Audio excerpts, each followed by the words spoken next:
ಸರ್ಕಾರದ ಸುರಂಗ ರಸ್ತೆ ಯೋಜನೆ ವಿರುದ್ಧ ವ್ಯಾಪಕ ಆಕ್ರೋಶ.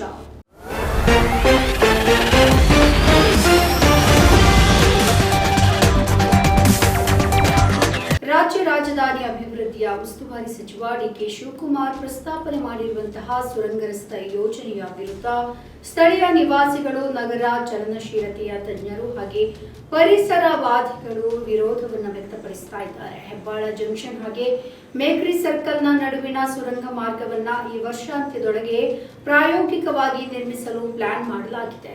ಮುಖ್ಯಮಂತ್ರಿ ಸಿದ್ದರಾಮಯ್ಯ ಅವರು ಇತ್ತೀಚೆಗೆ ತಮ್ಮ ಬಜೆಟ್ ಭಾಷಣದಲ್ಲಿ ಉಲ್ಲೇಖ ಮಾಡಿದ್ರು. ಸದ್ಯ ಇದು ಉದ್ದೇಶಿತ ಸುರಂಗ ಮಾರ್ಗ ಪರಿಸರದ ತೊಡಕುಗಳಿಗೆ ಕಾರಣವಾಗುತ್ತೆ, ಹಾಗೆ ಟ್ರಾಫಿಕ್ ದಟ್ಟಣೆಯನ್ನ ಕಡಿಮೆ ಮಾಡುವ ಉದ್ದೇಶವನ್ನ ಪೂರೈಸೋದಿಲ್ಲ ಅಂತ ಹಲವಾರು ತಜ್ಞರು ಎಚ್ಚರಿಸಿದ್ದಾರೆ. ಹೆಬ್ಬಾಳ ಜಂಕ್ಷನ್ ಮತ್ತು ಮೇಕ್ರಿ ಸರ್ಕಲ್ ನಡುವಿನ ಸುರಂಗ ರಸ್ತೆ ನಿರ್ಮಾಣ ಈ ಉದ್ದೇಶದಿಂದ ಬೆಂಗಳೂರಿಗೆ ಏನೂ ಉಪಯೋಗ ಆಗೋದಿಲ್ಲ, ವ್ಯಯಿಸಿದ ಹಣ ವ್ಯರ್ಥ ಆಗಲಿದ್ದು ಇದು ಪೋಲಾಗುವ ಸಾಧ್ಯತೆ ಇದೆ. ಈಗಾಗಲೇ ಗಂಟೆಗೆ 80 ಕಿಲೋಮೀಟರ್ ವೇಗದಲ್ಲಿ ಸಂಚರಿಸುವ ವಾಹನಗಳೊಂದಿಗೆ ಮುಕ್ತ ಸಂಚಾರಕ್ಕೂ ಕೂಡ ಸಾಕ್ಷಿಯಾಗಲಿದೆ.